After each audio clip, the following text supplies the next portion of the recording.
Thank you for joining us, everyone, for another episode of Live by Heart Today with your hosts, Dawn Spiegelberg and Wendy R. Wolf. Hello and welcome to the Live by Heart Today show number 11. This is a show designed to help you navigate change, uncertainty, and the new world we found ourselves in. We'll talk a little bit about science, a little bit about how our body works, a little bit about intuition, and we'll talk a lot about transformation. Our theme for today is Be the Change. And with me for our heart to heart is my co host, Wendy R. Wolf, Professional Transformation Facilitator. Hey, Dawn. So Thanks glad for to play. coming. Thanks. So I've been noticing that there's a lot of taking sides happening in the world today. And I'm feeling the resistance. We spoke a little bit about resistance before. And I'm feeling my own self getting caught up in some of the duality, some of the resistance. There are a lot of things happening here in Seattle that have put forward in the world completely different ideas and ways of being than I would have anticipated or even imagined. So people are in the extremes. That some of them are taking things in their own hands, and uh, it's surprising and shocking. So let's talk about how to be the change. Let's talk about how I think I'm supposed to be, how I end up being, and then how do I be the change? Yeah. I like that you said supposed to. Right. It's like that's from the outside or from some should. Yeah, it's a heavy word. It's really intense, and it's so not what living by heart is. Very good point. Because when I say I'm supposed to, that's because I'm hearing it from someone or somewhere else. Yeah. And when I'm hearing it from somewhere or someone else, then I always talk about this as being horizontal um, information that's coming to my senses. So that Yes. would be my seeing, my smelling, my tasting, my feeling, right? Tactile, and my hearing. And when I'm bombarded with that, it sets up my nervous system to protect. Yes. And when I'm bombarded, I might be feeling attacked, and then I have to protect myself, and that's the whole duality. Yes. Oh my God. And then I resist, right? I'm being pushed on, I resist. So supposed to is a really heavy word. Yeah. It's either like I hear it as like you're telling me what to do, or something in me is telling me what to do. Yeah, the law or whatever inside me. Right.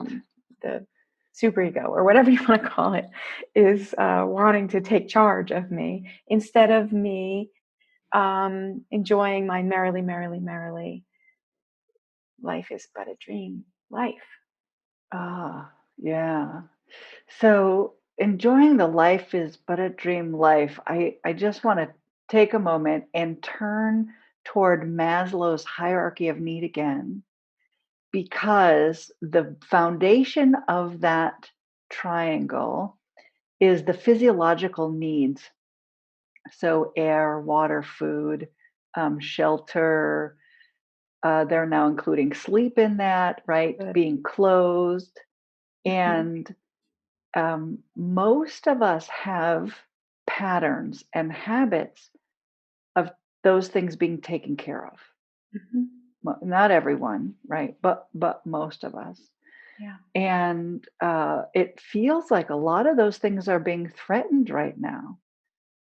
So if we're not having our physiological needs taken care of, then we're incapable of rising up that triangle into safety, into love and belonging, into esteem.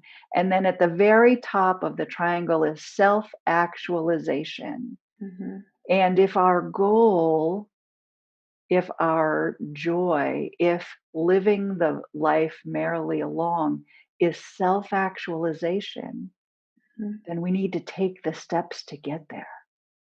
Yeah, and it's kind. Speaking of shocking, it's just certainly super surprising for me how often we're going back to Maslow. And there's so many places we could be talking, but it's just so simple, and a lot of people know about it.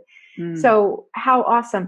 And yeah, and from my perspective, the point of our today's conversation is that if we actually get way up higher in Maslow's pyramid, then we can be having an impact that really is substantive. It's the impact we want to have, and it's happening in ethical ways. It's happening in ways that we're proud of, and that can last. And That's being the change. that's being the change. We're being Oh, the change. And so we go, but like that leaves it to me, I believe, first in here on the really truly on the inside, and then starting to be out into my life, very, very small, first in my body, and then, in my primary relationships, etc. Can I bring these distinctions of Maslow here? That's one way to talk about it. that's beautifully said, because it's not until level 3 in Maslow's triangle that it becomes an outer pursuit of relationship, family, friendship, other intimacy, right? So it looks like the first 2 levels are all about me. Yeah. But if we've talked about in other shows, if I'm not safe, nothing good's happening. Nothing that I'm proud of is happening if I don't feel safe. Yeah, I might do stuff, but it's reaction. It's grasping. It's fighting. It's nothing I'm proud of until my basics are handled. You know, you're absolutely right. And this reminds me of some things that my fencing instructor used to tell us. And that is, if you're constantly being attacked, right? And this is a fencing example, right? So I'm constantly trying to touch your target, right? Constantly trying to touch you. And what do? You defend. You Mm-hmm. prevent my touch from happening. And if while you're defending, you never return the offensive, then I just keep attacking.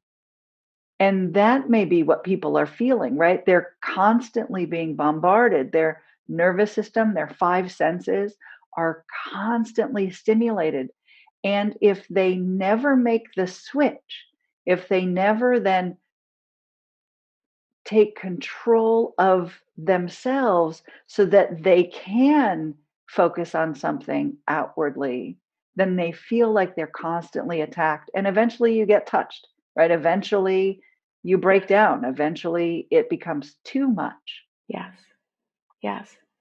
And I want to take this time to say, I feel like it's important to say in each of our talks, each of our weekly talks lately, to say, I want systems that serve everyone. I want systems that are supporting the world I want, like peace, love, justice. Those are the systems I want. So the questions that I feel are important to deal with are who do I be to get that? Mm, Right. And from my perspective, the answers are in these talks that we've been having now for like 10 weeks. 10 yeah, weeks. The answers are here about what does it mean to live from the heart? What does it mean? And most recently, a lot of talk about neutrality. And today's talk, we could call it neutrality, but finally we're getting to call it something else. We're calling it be the change. But that change starts with neutrality. exactly. Because if I'm fighting in here, then all I'm going to get is fighting.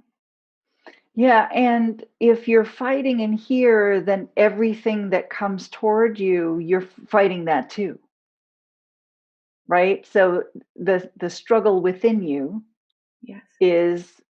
is happening and continues in a struggle outside you, right? If you're fighting within yourself, then you're also fighting everything that's outside you. And Yeah. um, the the important thing is to identify that if our own selves aren't taken care of, if we're not providing for ourselves, then we certainly can't be providing for others, right? You say this all the time.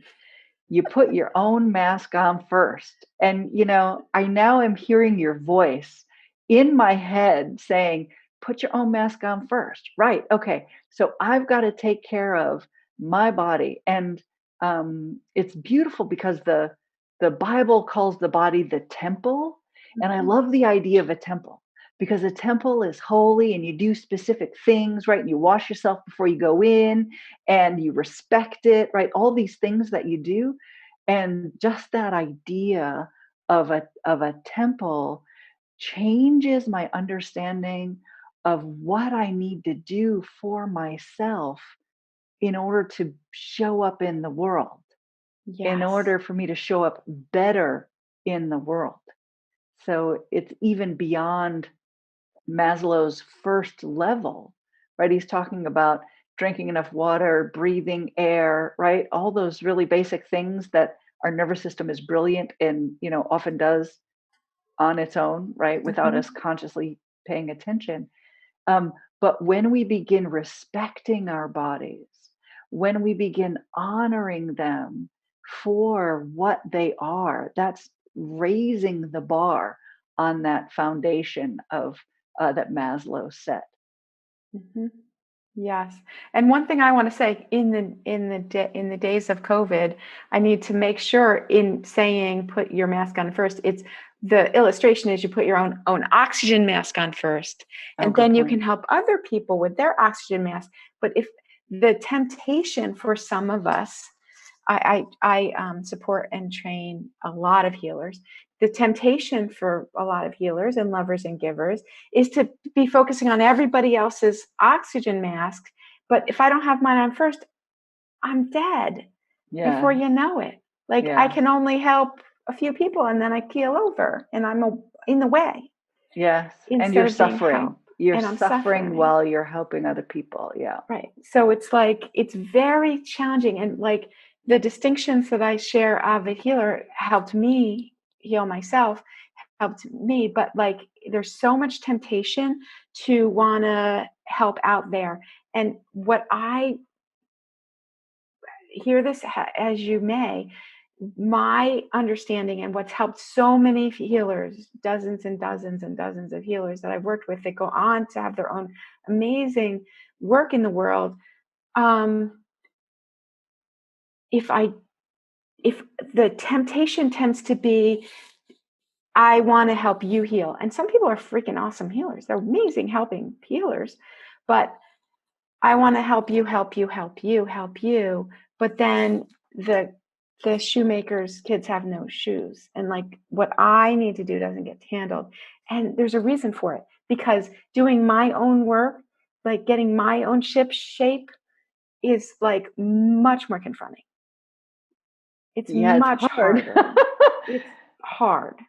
Like it's Yeah. much more easier being like, you do this, here, let me help you with this. It's so much easier. Yeah, I'm reminded of I grew up very religious and going to church multiple times a week, right? And so there's a verse that says, forget about the sliver in someone else's eye when you've got a log in your own. That's a perfect example of it's Exactly. easier to see how to help other people. It's easier to look at their stuff, and it's so hard to look at how we have to change. And that's turning the eyes inward. And turning the eyes inward doesn't happen with these physical eyes, right? it No. it happens with awareness. It happens with what Yes. we've been talking about, which Yes. is neutrality. Yes. And I would say we don't have to. We don't have to change. We get to. Ah, Get to change. We're invited to change. I'm so blessed If I want the world to be different, I can actually do something right now, here. That's a I don't great have to distinction. wait till the next time I get to vote, or the next time I get to march, or the next time I get to, I don't know, whatever. It can be all the time, everywhere, right here. And it really does make a difference. I I didn't think about that, but how wonderful would it be if we had the ability to just set peace inside everyone, right? Like if I just had a little magic wand and I could just wave it, and then everyone would be full of peace. And then imagine what would happen in the world. Right. How would it be so different? So I guess my magic wand can be, I get to point it at myself. Yeah. Yeah. And it's the most, like, when I'm training healers and in general, but when I'm training healers, because, we just want to help and heal and love and give. But like, the biggest, most important thing a healer can do is be the change that we want to see. And so, you say peace, and like, for me, this talk, what came to mind, but it was too long to be a title, is the song we used to sing in Catholic church when I grew up, which is, let there be peace on earth and let it begin with me. Oh, And what's interesting to me about that is, yes, let it begin with me, but like, even more to the point, let it begin within me. mm, And then from there, with me in my everyday, with my family, with my neighbors, with my coworkers. I mean, that is freaking hard, by the way. yes. Nobody wants to do that. That's no fun. It reminds me of when my children were toddlers, right? And they were learning motor skills and just trying to do stuff. And I've mentioned this before, but other people are really good at picking up on cues. They're really good, right? It's in our design. It's in our nervous system. Yes. So all I had to do was give my kid a bowl and a spoon, like my spoon, and they would learn to do the action by seeing. So Yes. that's a beautiful statement that is actually true of our physical being. When you are being how you want to see the world, right? When you be the change, Yes. then everyone else is actually seeing you and learning from you, and then they empower themselves. Yes. That's beautiful. And then you don't have to mix your bowl and then mix their bowl too. Right. It's a Right? lot easier, but Yeah. the hard part is mixing our own bowl. It is hard. But I think most people know that kids learn monkey see, monkey do. I mean, it's just so obvious, it's overt. But I believe we all do. Yes, you're absolutely right. And from where, if in my tradition, like I talk about, like in our souls, we learn monkey see, monkey do, but on the outside too. And it makes just a ginormous difference. I mean, just such little things like, people have a habit these days of like yelling into the cell phone. Everybody's yelling into the cell phone, I Hmm. notice. And then Michael has this thing about it, my partner. So he'll just be like, yeah, right. He'll like bring his voice like down so many decibels. And it's like, Mm, oh yeah, I'm yelling again into the cell phone. I can stop yelling into the cell phone and talk like a normal human being, right? It's just monkey see, monkey do. He right. just changed, and then I changed, because yelling is uncomfortable for everyone. Yeah. And I find myself being enthusiastic, right? Like I get closer to the camera, I talk louder because I'm excited, but you're right. My excitement doesn't have to be loud. It doesn't have to be my face really close to what's happening. You go Uh up and down. It's not bad. It's just all the time. It's annoying. yes, that's a good point. Yeah. I'd like to take a sponsor break. Thank you, We Are Historically, for your conscious brand apparel. Hooray! And we're back. We're talking about being the change. We're talking about how to be the change and how we can march to our own drum and beat our drum instead of someone else's and put our own oxygen mask on so that we can breathe before we're helping others. I'd like us to talk briefly about who has authority over me? Who's the boss of me? Because I'm feeling bombarded by everyone saying, you need to think this way, and no, watch this radio show or listen to this radio show, and no, you should tune into this newscast, and oh, don't listen to them. They're not telling the truth, right? Like it's just so in my face. Who's the voice of authority over me? Yeah. Yeah, I agree. We talked about this. There's just a lot of bossy pants going around. For me, what I've realized is that as I take more authority in my own space, I believe that's what an adult is. We take authority over our own self, our own life, our own body, our own choices, authority or agency or sovereignty. And as the more I do that, like I take out like the voice of the lady down the street, and I take out the voice of my mom when I was little, right? Like I keep taking out all these voices, whether they're actually here or not, they're in my head. Right. We've talked about this. Yeah. And my intention, I would put this under getting my free will back. So I'm getting my free will back, which is really, really helpful. And then only from there, then I can choose. I can choose. Do I want to follow my emotions or my thoughts or my beliefs or an idea or an ideal? Or like for me, I personally want to like kind of align with my own true path, or you could say my highest self or whatever. Like that's who I want to be listening to. My own source, whatever you want to say. I want my highest love, highest truth, whatever. That's what I want to be listening to. And I agree with you. There's just so much cacophony going on, and there's a lot of wrong making. So that's my experience. What is yours, Dawn? This is such a beautiful conversation because yes, there is a lot of wrong making, and I've spoken about this on other platforms, and that is quieting that loud voice in my head, the one that is the analyzer, the one that is designed to compare, contrast, measure, and the one that judges, right? And when I quiet that voice by becoming neutral, then I can hear the knowingness. And I call it the quieter voice of the heart. But it's actually not a voice. It's just so quiet. It's a knowing. It's being in the flow. It's Fibonacci's experience that it's just natural.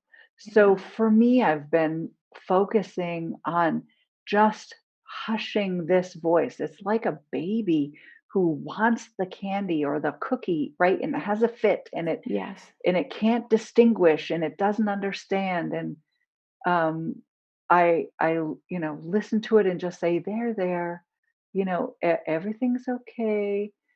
Let's just calm down. No, I'm not going to give you a cookie, but I hear that you want the cookie. I hear that you want to judge another person. I hear that you are trying to understand what's going on between this group and that group, right? I just say, there. But I maintain the adult position. I maintain responsibility for the thoughts, and I go back to neutrality. Yes. And I also breathe, and I also spend time outside, and I make sure I've got all my habits that pertain to Maslow's bottom rung of his triangle are taken care of. I'm sleeping at night. I'm eating when I should, right? So all these regular habits are very beneficial. Yes, it's beautiful. Yeah, and there's so many systems that in our systems or ideas or drives or programming within us that might pull us in different directions or have us feel off kilter. And those are the ones, it's just like, oh, here's this thought. It's not aligned with who I am or what I want. How about I attend to that? And can I shift that? There's just these little things we can do within us that can help, because the temptation going around seems to be, can I change the giant systems and the giant programs and the giant conversations and the giant drives? And it's like, yeah, let's start here. Let's start here. Let's start here. Let's start, you can, in my belly, let's start right here, and I'll build my muscle of being able to make a difference that will go wider. Thank you. Yes, starting the change from within. Yeah. Is there something else you want to mention before we wrap up today? There is, and you had talked about responsibility, and that's another distinction that I work with healers a lot, because there's this drive, but I'm responsible. I'm responsible for everything and everyone. I mean, it's so rampant among healers, among women, among people who want to make a difference, that there's so many things in the world that seem to need attention, and like it's too much. I can't be responsible for me and every person I know and every person I don't know and all the system. Like, it's too much. Like, even just talking about my body's like, right? I have no direct control over any of that. Right. So the temptation, what I work with healers about, the temptation is to be fixing and helping and changing everybody except me, because I don't matter. And it's like, it's on its head. It's directly opposite. It's like, my job is actually to be letting go and letting you have your life, and my other friends and the big one is my partner, right? Everybody wants to control their partner and these children and their parents right? Like, it's just like, oh, let go, let go, let go. Let them be themselves. And it's amazing how much they change when I let them go. They stop resisting and start actually self-caring, mind you. And then I, again, come back, be responsible for my own body, my own needs, my own choices, instead of, well, you made me do that, or I had to do that, or I should do that, right? It's like, all right, letting all that go. I'm responsible here. All right, let it, like you said, let it all settle down so I can actually find the way. That's beautiful.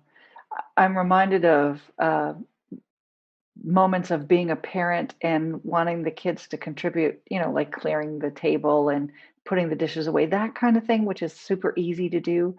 But if I come to it with the request that you must do it, that's your job, right? And not coming at it from a more neutral place, which means if they don't do it, then I'll just do it and I'll be chill about it, right? If I'm not relaxed about it, if I'm not gracious, then I get resistance and they don't do it and they complain about it. But if I'm just okay, if they get up from the table and go off and start doing something and then I just do it, then they see that I did it. And they see that I did it with love and kindness. And the next time I ask, they're now doing it with love and kindness. So we are constantly demonstrating how to be when we are ourselves. Yes. Yeah. Thank you so much, Wendy. Being the change. Wow, what a tough subject. Thank you so much for all your insights. Thank you. What a blessing. You're welcome. If this message spoke to you, tell us what's on your heart by leaving us a comment. And for more information, you can learn more about Live by Heart when you go to livebyhearttoday.com. Please like and follow this page and turn on the notifications so you don't miss a single show. We air every Thursday at 4:44 Pacific time. From our heart to yours, creating a better tomorrow because we are living by heart today. And that concludes this portion of Live by Heart Today! Thank you for watching. View more episodes on our YouTube channel. Don't forget to like and subscribe. Let's give a shout out to our sponsors. Thank you, We Are Storically, for making this show possible.